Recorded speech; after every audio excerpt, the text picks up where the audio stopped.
안녕하세요. 자투리 문법 강의입니다. 지금부터 헷갈리는 표준어를 하나씩 정리해 드리겠습니다. 시간이 흐르면서 언어는 변하기 마련인데요. 그래서 표준어도 주기적으로 새로 정하게 됩니다. 크게 발음 변화와 어휘 선택의 변화 두 가지 경우가 있는데요. 먼저 발음 변화로 생긴 표준어부터 알아보겠습니다. 표준어 규정 일부 2장 발음 변화에 따른 표준어 사망입니다. 다음 단어들은 거센 소리를 가진 형태를 표준어로 삼는다. 그래서 끈아불 대신 거센 소리로 바뀐 끈아풀이 표준어입니다. 나발꽃 대신 나팔꽃이 표준어입니다. 그렇다고 모든 단어에 있는 나발을 나팔로 바꾸는 것은 아닙니다. 나팔바지, 벽나발, 이처럼 합성어마다 두 가지가 각각 다르게 쓰입니다. 력은 방향이나 어떤 때의 무렵을 나타내는데요. 키읔 받침이 표준어입니다. 동력, 들력, 새벽력, 동틀력처럼 쓰는데요. 동력, 들력, 새벽력은 붙여 쓰고 동틀력은 띄어 써야 합니다. 력의 품사는 의존 명사이기 때문에 띄어 쓰는 게 원칙이지만 동력, 들력, 새벽력은 한 단어로 굳어져 사전에 올라 있기 때문에 붙여 써야 합니다. 부엌도 키읔 받침이 표준어입니다. 살쾡이는 삭과 괭이의 합성어인데 괭이는 고양이의 준말입니다. 표준 발음대로 하면 삭괭이가 맞는데 현실 발음은 살쾡이이므로 살쾡이를 표준어로 인정했습니다. 참고로 삭도 표준어입니다. 칸과 간을 비교해 볼까요? 칸은 명사이고 간은 전미사입니다. 즉 칸은 띄어쓰고 간은 붙였습니다. 윗칸, 아랫칸, 한 칸 벌리다 등에서는 칸을 쓰고 초가삼간, 뒷간, 마구간, 방앗간, 푸주간 등에서는 간을 씁니다. 참고로 푸주간은 고기를 파는 곳인데 푸주하다라는 고유어가 있습니다. 소나 돼지를 잡는다는 뜻의 동사입니다. 다음으로 털어먹다를 보겠습니다. 먼저 털다와 떨다의 차이를 알려드리겠습니다. 털다는 달려있거나 붙어있는 것을 흔들어 치는 것으로 먼지 따위가 붙어있는 대상을 목적으로 씁니다. 즉 먼지가 목적어로 오지 않고 먼지가 붙어있는 무언가가 목적어가 됩니다. 예를 들어 이불에 먼지가 붙어 있습니다. 그럼 이불이 목적어가 됩니다. 이불을 털다, 옷을 털다, 즉 옷이나 이불에 붙은 것을 떼어내는 것입니다. 하지만 떨다는 떼어내야 하는 것을 목적어로 씁니다. 그래서 목적어로 먼지나 재 따위가 옵니다.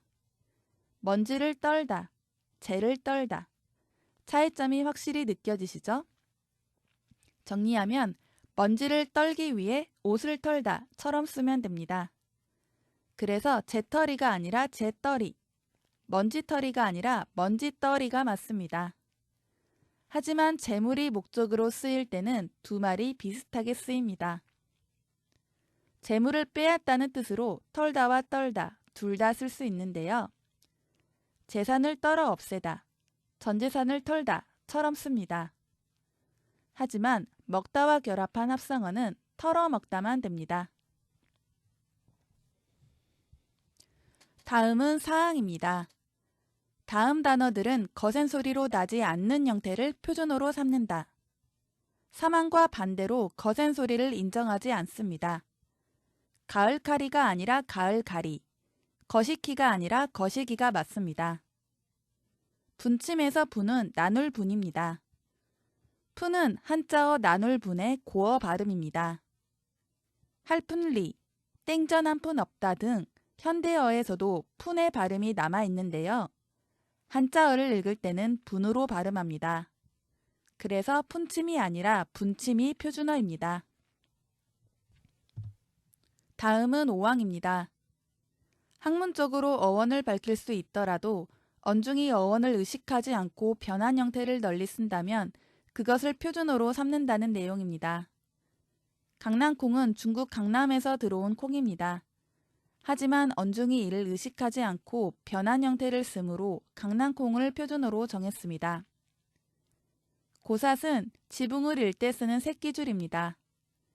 고삿은, 고사시, 고사슬처럼 연음할 때 시옷 소리가 납니다. 그래서 티읕이 아닌 시옷 받침을 표준어로 정했습니다. 다만 좁은 골목이나 길을 가리키는 말은 티읕 받침에 고사치 맞습니다. 월세는 사글세, 사골세 모두 쓰다가 한자어 사골세는 단순히 음을 옮긴 것으로 해석하여 사글세만 표준어로 인정했습니다. 울력성당은 때를 지어서 으르고 협박하는 일을 말합니다. 위력성당은 비표준어입니다.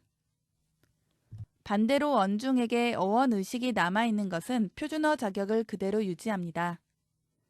갈비가 변한 가리도 쓰이지만 갈비가 더 널리 쓰이므로 갈비를 표준어로 인정합니다. 간모는 사기 그릇을 만드는 돌림판에 밑구멍에 끼우는 고리를 말합니다. 갈모라는 발음도 있지만 간모가 표준어입니다. 다만 비 올 때 갓 위에 쓰는 물건은 갈모라고 합니다. 구분해서 써야 합니다. 구젖이 아니라 굴젖이 표준어입니다. 옆에서 참견하는 말을 말겨치라고 하는데요. 티읕 받침이 맞습니다. 그 다음 물수랄이 아니라 물수란입니다. 밀들이다는 언중이 밀다라는 뜻을 의식하고 있으므로 밑들이다가 쓰이더라도 밀들이다를 표준어로 인정합니다. 참고로 뜨리다와 트리다 모두 표준어입니다. 그러므로 밀트리다도 맞습니다.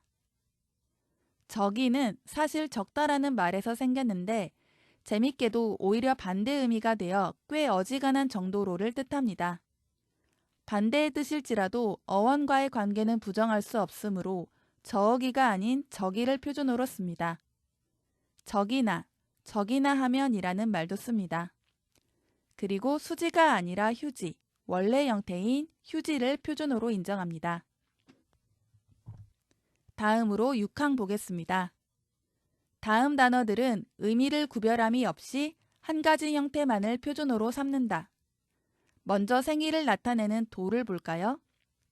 과거에는 주년이나 주기를 의미할 때 리을 시옷 받침의 도를 썼습니다.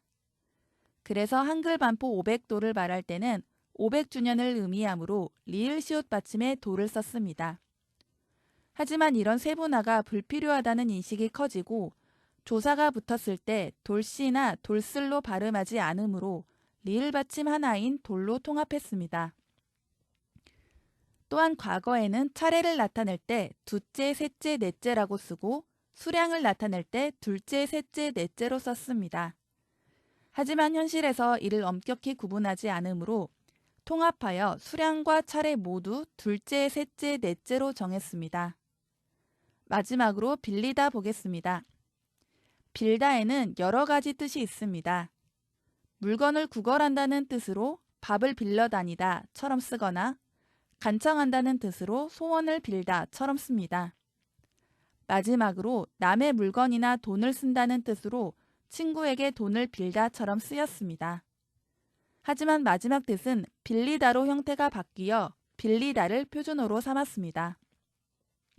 사실 빌리다는 빌다의 피동형으로 남에게 돈을 내어준다는 뜻이었지만 지금은 반대의 의미가 된 것입니다. 마지막으로 다만 살펴보겠습니다. 앞서 둘째는 순서나 수량 모두 둘째가 맞다고 했는데요. 다른 수의 뒤에 와서 순서를 나타낼 때는 두째로 씁니다. 즉 12째, 22째, 32째 등이 맞습니다. 이는 리을이 탈락하는 현실 발음을 반영한 것입니다.